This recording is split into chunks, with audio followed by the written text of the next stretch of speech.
आता आम्ही दातेगडच्या पायथ्याला पोहोचलोय. आम्ही दुसऱ्या मार्गे आलोय.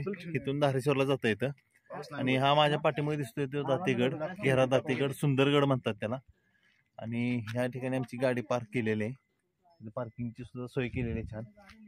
आणि तेजस, रोहित, ऋतिक, न्यू मेंबर, ऋषी, ऋतिक आणि शेठजी तर आल्यापासून नुसतं मोबाईलवर आहे. नेमकं ट्रेकिंगला आले का फोनवर बोलायला, सेल करायला आलं इकडे काय कोणाच ठाऊक.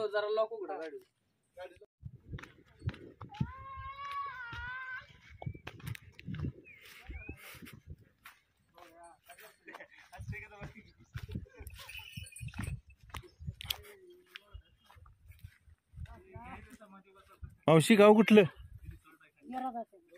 इथलं? ही घेरा जाते गाव आणि ही टाळकेवाडी ना इकडं. टोळवाडी हा ते टोळवाडीकडे आलो माशा आम्ही, तर रस्ता तुटलाय. हो हो हो चला नेहमीसारखं इथेच का. चल चल चल नेहमीसारखं आपला नवीन मित्र प्रत्येक गडापाशी गेलं की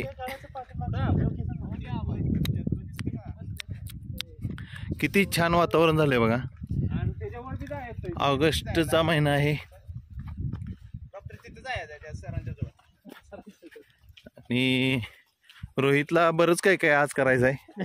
आणि करायचं म्हणजे ट्रेक करायचं आहे. आणि आज रोहित हा माझ्या संघ उत्तराखंडला होता आणि त्याला तिची बऱ्याच दिवसापासून इच्छा होती की डॉक्टरांनी एकदा ट्रेकला न्यावं. आणि मी आज त्याला घेऊन आलोय.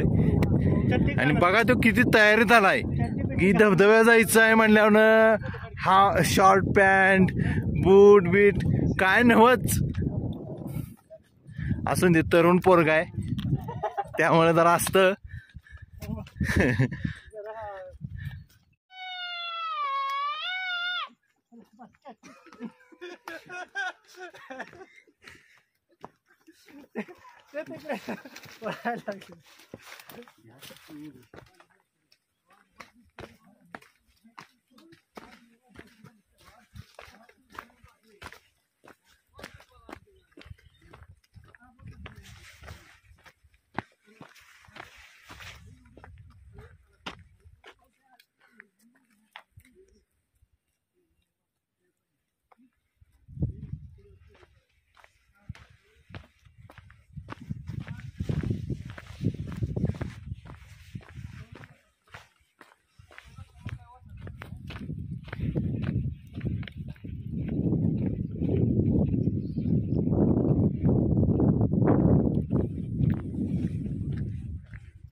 जास्त नसेल 100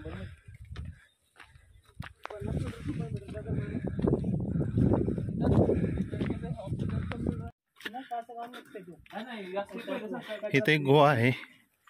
आणि आता आपण पश्चिमेच्या दरवाजाला पोहोचलोय. पाहू शकताय दातेगडचा हा सुंदर असा दरवाजा, सुंदर असे दृश्य. कॅमेरामन दरवाजातून पुढे गेलोय. समोर दिसणारा ही मूर्ती आणि ह्या दोन बाजूला दिसणाऱ्या दिवट्या शिपायांना बसण्यासाठी केलेले आहेत. पाहू शकता तुम्ही किती सुंदर आहे.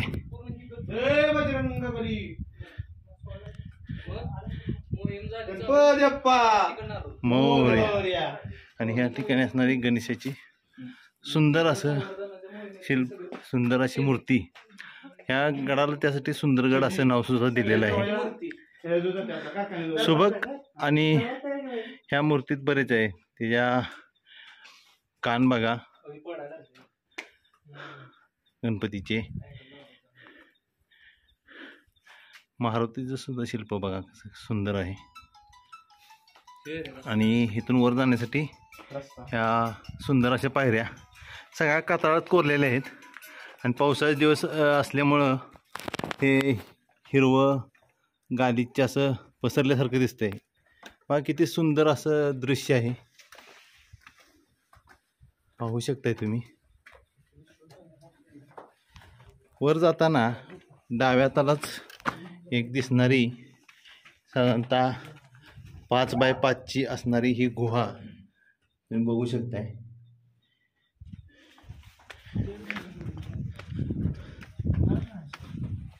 साधारणतः एक 50 ते 60 पायऱ्यावर चढल्यानंतर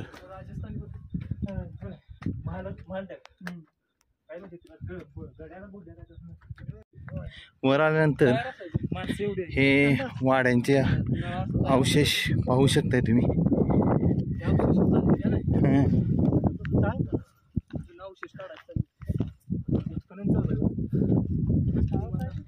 या ठिकाणी पण पडझडीत असलेले अवशेष पाहू शकता. आणि समोर जो दिसणारा मोरगिरीचा किल्ला,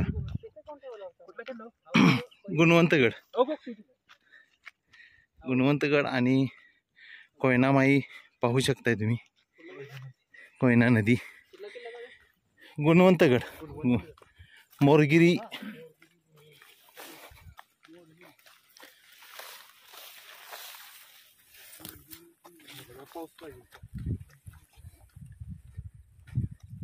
आपण आता गडाच्या उत्तर बाजूला चाललोय. सॉरी, गडाच्या दक्षिणेला चाललोय आपण.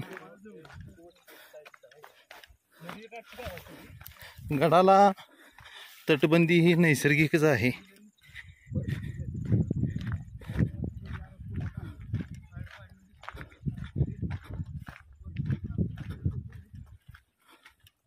आता आपण दक्षिण बाजूच्या बुरुजावर आहे. म्हणजे हा दरवाजाच आहे. दक्षिण बाजूचा हा दरवाजा इथं आहे. हा पडझडीमुळे मुजलेला आहे. या ठिकाणी पाहू शकताय हा बुरुज आहे. आणि हा दरवाजेचे अवशेष पडलेले आहेत खाली दिसत आहेत बघा. ह्या बाजूने सुद्धा येता येतं टाळकेवाडीतून. आणि ह्या ठिकाणी एक देवस्थान आहे देवीचं, पाहू शकताय तिथं. प्रत्येक गडाला ही देवीचं ठाणं असतं. तसं ह्या गडाला सुद्धा घेरा दातेगडला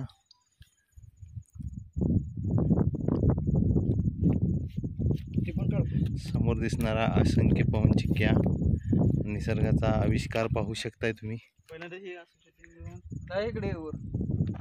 गडाच्या उत्तरी भागाकडे निघालोय आणि जाताना ही लागते ती तलवार विहीर. तलवारीच्या आकाराची असणारी ही विहीर तुम्ही पाहू शकताय. ही वर्ण दिसते. वर्ण पाहिलं तर तलवारीचा आकार दिसतो.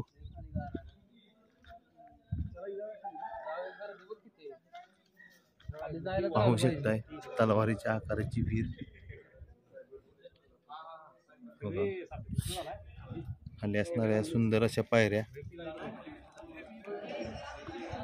आज जरा संडे असल्यामुळे थोडी गर्दी आहे.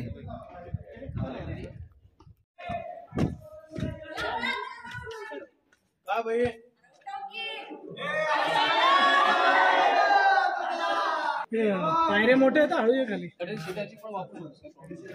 छोटे छोटे पण पायऱ्या वापरू शकतो आपण.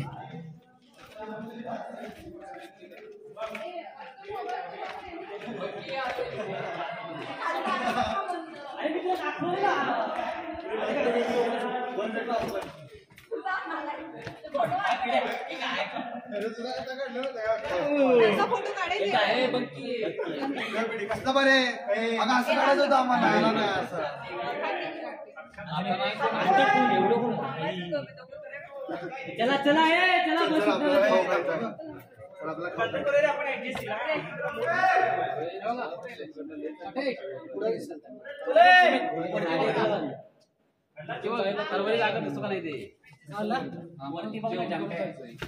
तलवारीचा आकार दिसतोय वरती बघितल्यानं. 3 वाजता जरी पोहोचलो तरी होणार नाही फोटो काढायचा फोटो काढ ना. छत्रपती शिवाजी महाराज जय जय शिवाजी महादेव.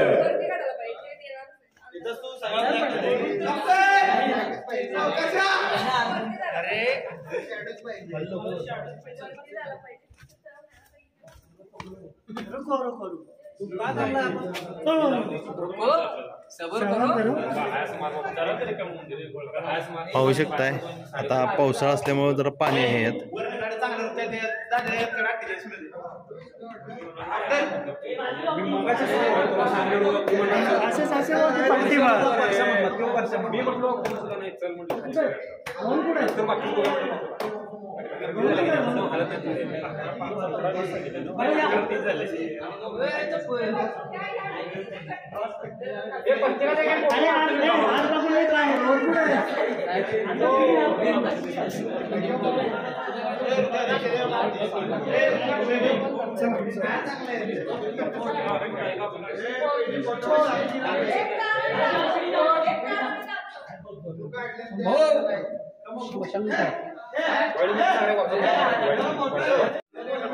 खाली आल्यानंतर या ठिकाणी महादेवाचं छोटस मंदिर आहे. अंधार असल्यामुळे काय दिसतंय शिवलिंग आहे आणि हा सुंदर असा नंदी